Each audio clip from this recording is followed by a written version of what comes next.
Minasang konnichiwa. God bless you po sa inyong lahat at welcome po sa Lesson 21. Dito po sa Lesson 21, gagamit po ulit tayo ng mga plain form. Kaya ina-advise ko po na sana po napag-aralan nyo ng husto ang ating mga plain form.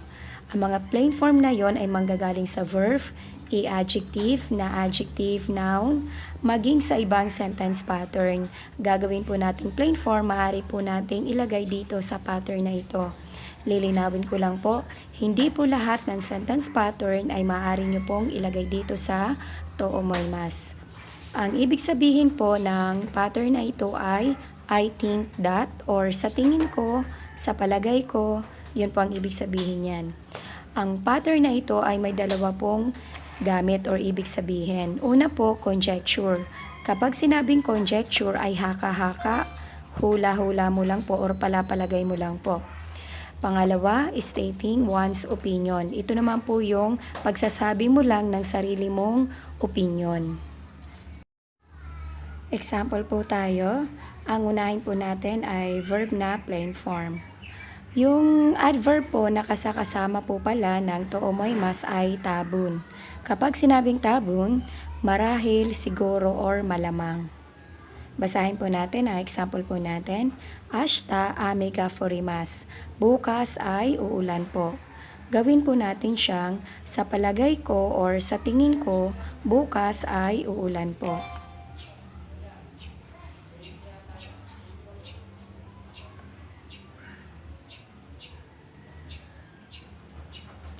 Yung furimasu po, gagawin po natin siyang plain form.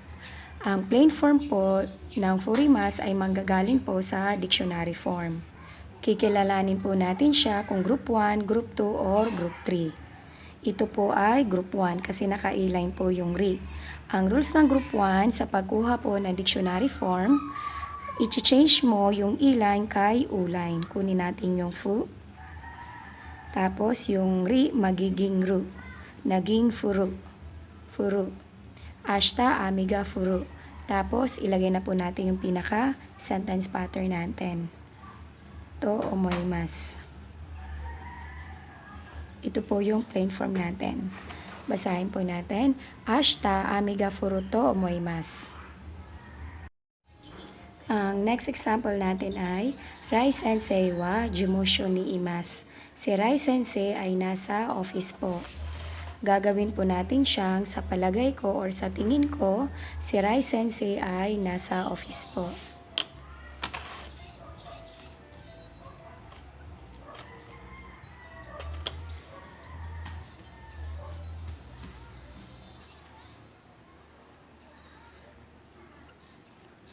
Yung imas po, kikilalanin po natin ito kung anong grupo. Group 1 or group 2 po siya ng verb. Ang plain form ng mass form ay naka-dictionary form.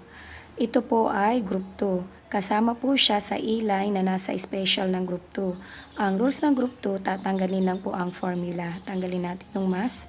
Ang natira ay I. Magpa-plus rule lang po tayo. Naging iru. Rai sensei wa jimosho ni iru. Ilagay na po natin ang ating pattern na to omoimasu.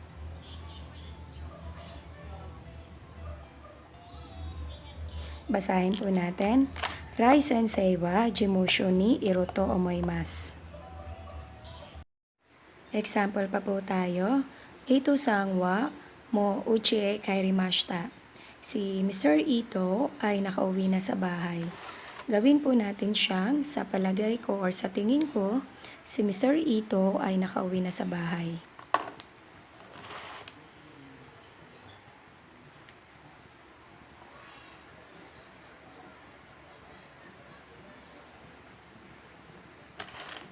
Yung particle e, pwede po itong maging particle ni.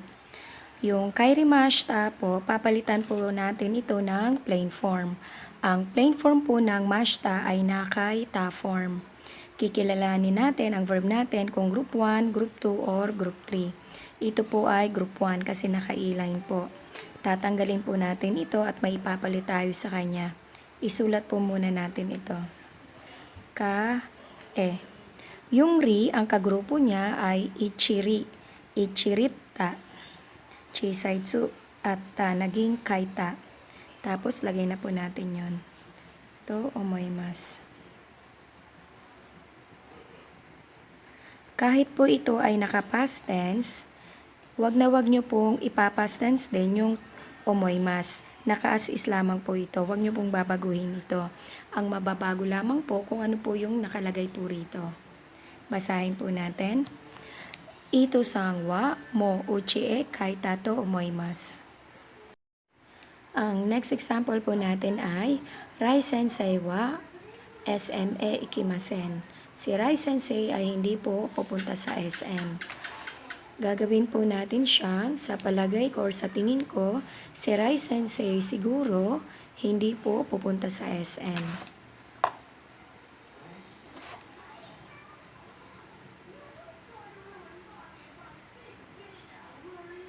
Rai Sensei wa.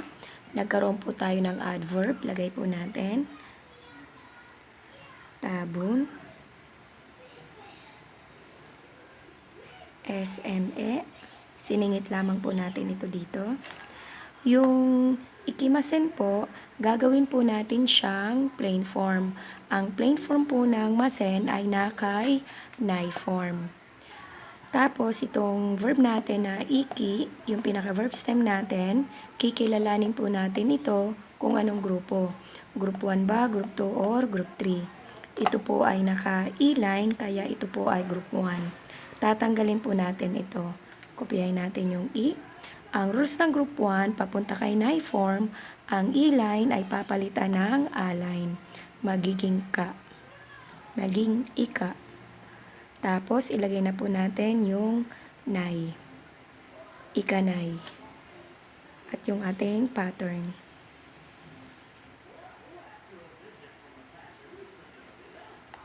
Basahin po natin. Rai Sensei wa tabun SME ikanay to omoimasu.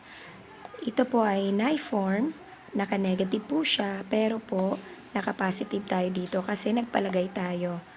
Katulad po ng sinabi ko kanina, ang mababago lamang po ay ito. Confirmative question po tayo. Rai Sensei wa kyushitsu ni imasu ka? Si Rai Sensei ay nasa classroom po ba? Ang pattern natin dito sa pagtanong natin ngayon, ito po ay pattern ng lesson 10. Halimbawa po, ang sagot nyo po ay, opo, sa palagay ko nandun. Hi. Ngayon po, direct answer po tayo. Yung imas po, gagawin po ninyong plain form. Kikilalanin natin kung group 1 or group 2 ito. Ito po ay group 2. Tatanggalin natin yung mas. Ang natira ay i. Tapos maglalagay na lang tayo ng root. Tapos lagay na po natin yon. To omoimasu. Naging hi iro to omoimasu. Kung ayaw nyo naman pong mag-direct answer, pwede nyo sabihin hi kyushitsu ni iro to omoimasu. Ngayon naman po, kung halimbawa sa palagay nyo ay wala doon, sasabihin nyo wala po or hindi po, sa palagay ko wala po doon. Confirmation natin ay iye. Yung imas, gagawin nyo pong negative. Kaya lang po, plain form. Ang negative ng mas ay nakay nai form, yung pinaka-plain form niya. Dahil group 2 siya, kukunin natin yung i. Tapos, ilalagay natin yung nai. Naging inay. Iye, inay. Tapos, yung ating pattern na to omoimasu. Basahin po natin. Iye, inay to omoimasu. Ibig sabihin, hindi ka po sigurado kaya to omoimasu ka. Pananong pa po tayo. Edoga Sensei wa tabako soimasu ka? Si Edgar Sensei ay naninigarilyo po ba? Halimbawa, ang sagot nyo ay, opo, sa palagay ko, naninigarilyo po. Hi. Direct answer na lang po tayo. Itong soimasu na lang po ang kunin natin. Ang plain form po ng soimasu ay nakay dictionary form. Ngayon po, itong soimasu, kikilalanin natin kung anong grupo. Group 1, Group 2, or Group 3. Ito po ay Group 1 kasi mayroong e-line. Tatanggalin po natin yan. Kunin po natin yung su. Ang rules ng group 1, papunta sa dictionary form, yung I magiging U. Change sa U line, naging su. Tapos ilagay na po natin yung to o may mas.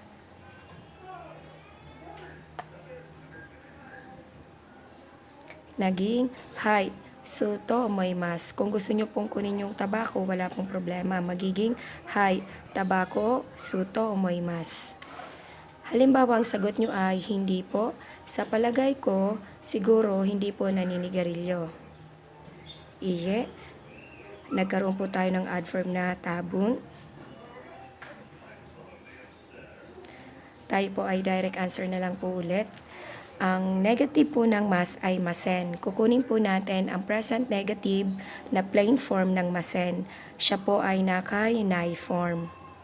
Kunin natin yung su.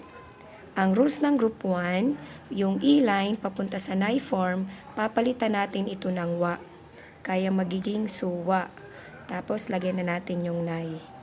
At yung pattern natin na to, umoy mas. Basahin po natin. Iye, tabung. Suwa na ito, umoy mas. Pananong po tayo. Ansang wa dokonimasu ka? Si Ann ay nasa saan po ba? Or si Ann ay nasaan po ba? Ang pattern na ito ay nanggaling po sa lesson 10. Halimbawa po, ang sagot mo ay, sa palagay ko po, nasa lobby. Nandito ang pananong. Lagay po natin ang sagot dyan. Ang lobby ay Robbie. Tapos yung ni. Yung imas po, gagawin po natin siyang plain form. Ang imas, ito po ay group 2. Ang rules ng group 2, tatanggalin ang mas. Kunin natin yung i.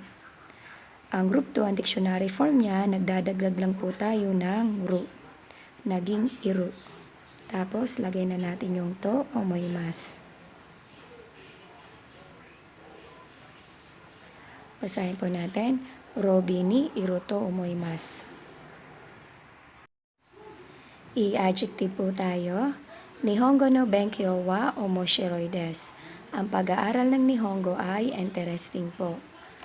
Gagawin po natin siyang, sa palagay ko, ang pag-aaral ng Nihongo ay interesting po.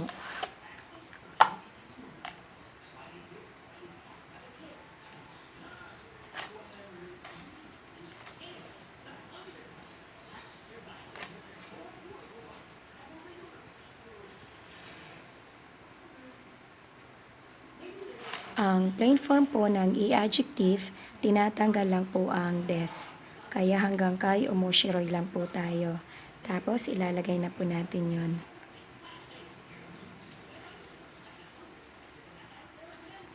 Basahin po natin.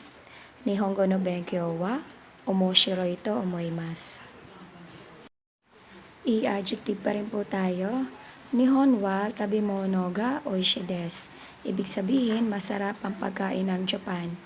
Ang pattern pong ito, kung naalala nyo, yung may topic po tayo at anong gustong pag-usapan sa topic at kung anong gustong sabihin naman po doon sa pinag-uusapan.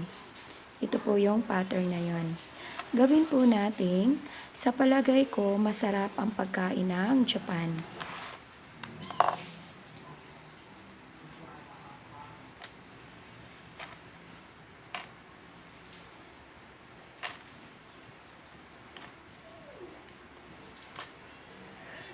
Para maging plain form, tanggal des lang po tayo. Lagay na po natin yon. To o may mas. Basahin po natin. Nihon wa tabimono ga oishi to omoimasu. Na adjective po tayo. Jonah-san wa ryori ga jouzu desu. Si Jonah ay magaling magluto. Gagawin po natin. Sa palagay ko, si Jonah ay magaling magluto.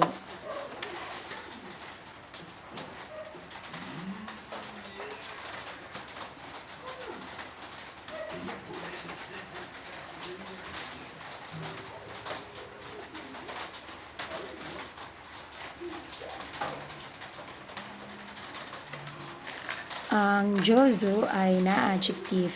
Ang plain form ng desk ay na-adjective ay da. lalagyan natin ng da. Naging jozoda. Tapos yung toomoimasu po.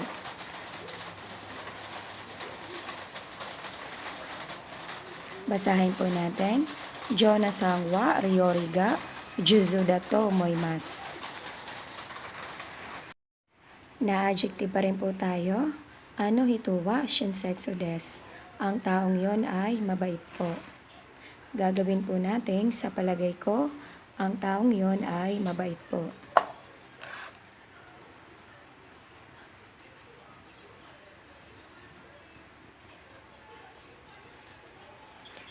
Ang shinsetsu na adjective po siya.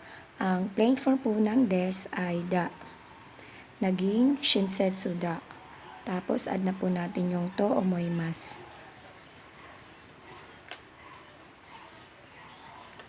Basahin po natin. Ano hito wa shinsetsu da to omoimasu. Now naman po tayo. Rai sensei wa ii sensei desu. Si Rai Sensei ay magaling or good na teacher po.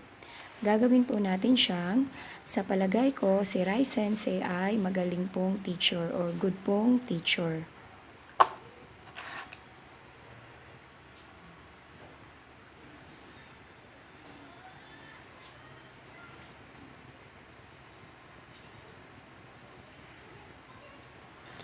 Yung sensei po, ito po ay noun.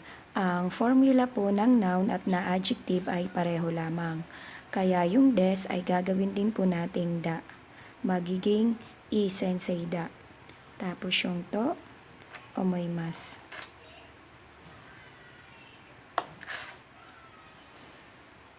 Basahin po natin.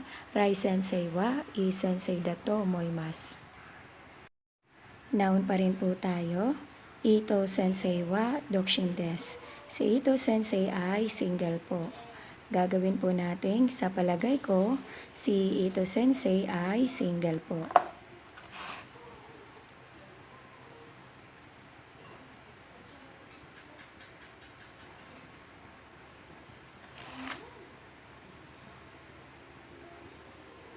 Ang dokshin ay noun. Ang formula ng noun at na adjective ay pareho. Yung des, gagawin po natin da. Naging dokshin da. Tapos, lagyan na natin yung to, omoimasu. Naging, Ito sensei wa dokshin da to omoimasu. Pananong po tayo. Ana-sang to, Kim-sang to, dochira ga wakai desu ka? Ang ibig sabihin, sino ang mas bata? Si Ana o si Kim? Ito po ay sentence pattern ng lesson 12. Kung natatandaan nyo po, may pattern din po ang pagsagot po sa pattern na ito.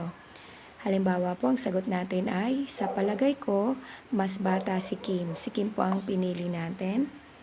Kimu, sang, no, hoga, at kukunin natin yung adjective, wakai.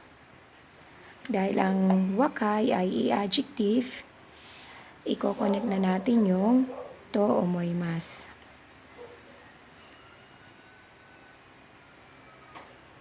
Basahin po natin. Kim-sang no hoga wakai to omoimasu. Sa palagay ko, mas bata si Kim.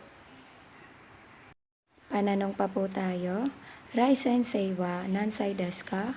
Ilang taon na po si Rai Sensei? Halimbawa, ang sagot nyo ay, sa palagay ko, 27 years old po. Medyo nanasay. Dahil ang 27 years old, ito ay noun, lalagyan po natin siya ng da. Tapos, yung to omoimasu.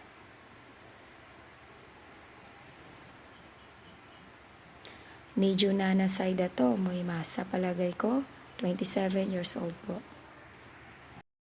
Pananong pa rin po tayo. Nihon de doko ga ichiban kirei desu ka?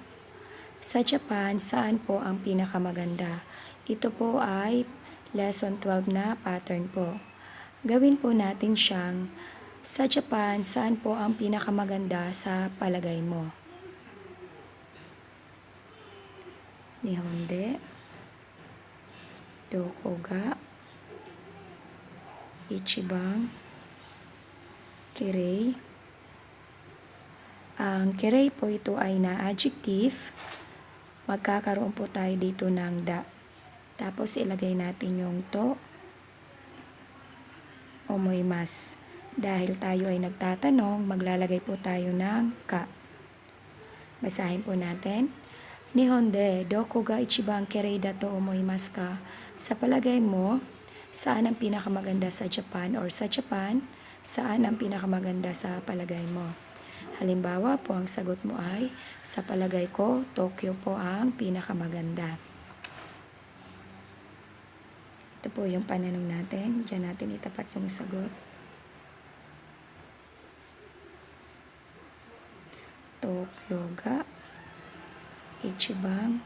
Kopyahin lang po natin yung nasa taas. Kirei da to omoimasu. Tokyo ga ichibang kirei da to omoimasu. Pananong pa rin po tayo. Ang pananong po natin gagamitin ngayon ay now nitsoite do omoimasu ka? Ang pattern pong ito po ang gagamitin natin kapag magtatanong po tayo ng opinion po ng isang tao. Dito natin ilalagay sa unahan kung ano yung now na itatanong natin or tinatanong po natin. Yung tsuite po, ang ibig sabihin ay about. Ang translation po ng pananong na to, maaari po ang ano sa palagay mo, kung ano man po yung tinatanong mo rito, or ano ang masasabi mo, kung ano man po yung noun na nakalagay po rito. Example po tayo, ano ang masasabi mo tungkol sa Japan? Ang tinatanong ay Japan. Nihon ni, kopyahin lang po natin yun. Tsoite do omoimasu ka?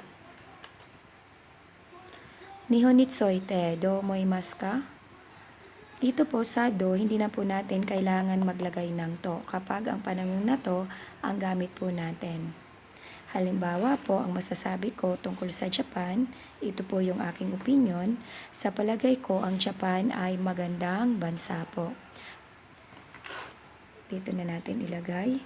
Kapag sasagot po tayo, kapag kinuha natin yung tinatanong sa atin, halimbawa, kinuha natin yung Japan, Nihon, ang kasunod niyang particle ay wa. Nihon wa, naging topic na po ang Japan. Nihon wa, ang sabi mo ay magandang bansa. Nagkaroon po tayo ng modifying noun, gamit po yung adjective. Mauna yung ating pang-comment. Ang kirei ay na-adjective, kaya magkakaroon tayo ng na bago mag-noun. Ang bansa ay kuni. Naging kirei na kuni. Dahil ang kuni ay noun, magkakaroon po tayo ng da bago magto omoimasu.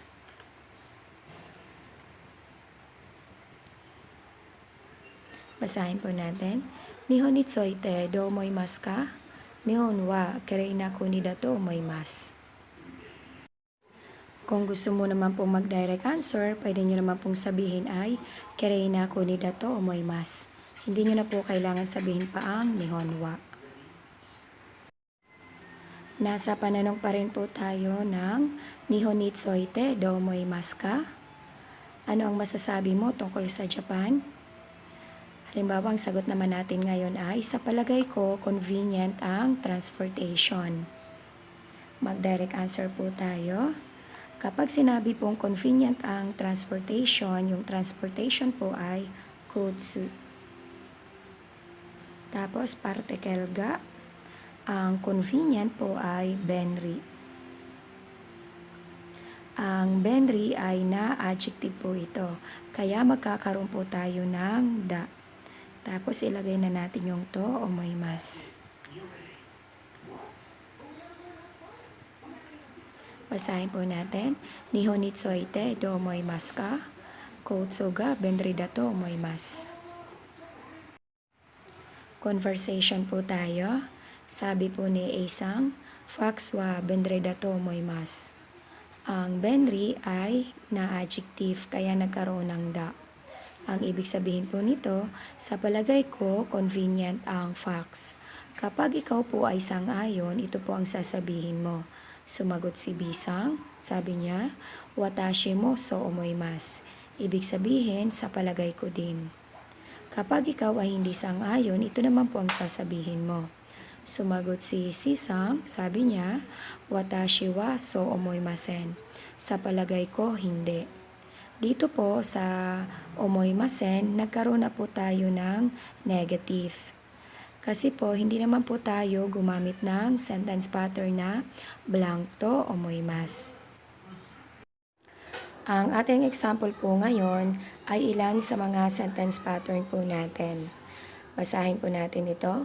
Ken-san wa kuruma no unten ga dekimasu. Si Ken ay kayang mag-drive ng sasakyan. Gagawin po natin siyang, sa palagay ko, si Ken ay kayang mag-drive ng sasakyan.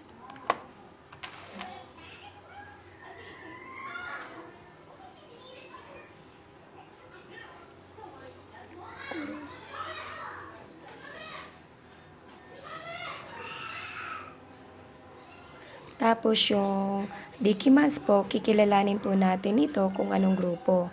Gagawin po natin siyang plain form. Ang plain form po ng mas ay dictionary form. Ang dekimasu po, ito po ay group 2. Kasama po siya sa special na e-line na nasa group 2. Ang rules ng group 2, tanggal mas lang po. Natira ay deki.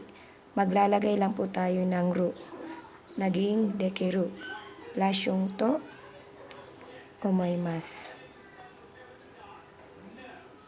Basahin po natin. Ken-san wa kuruma no unten ga dekiru to omoimasu. Next example po natin ay nijugosai ni narimasu. Mag to 25 na po. Gawin po natin siyang, sa palagay ko, mag to 25 na po. Nijugosai ni. Yung narimas, gagawin po nating plain form. Ang plain form po nito ay nasa dictionary form. Ito po ay group 1. Dahil ito ay group 1, tatanggalin po natin siya. Yung ri, magiging ru. Naging na ru. Rules po kasi ng group 1, yung e-line, i-change kay u-line. Tapos, ilagay na natin yung to, omoimasu. Basahin po natin. Nijugosai ni Naruto omoimasu.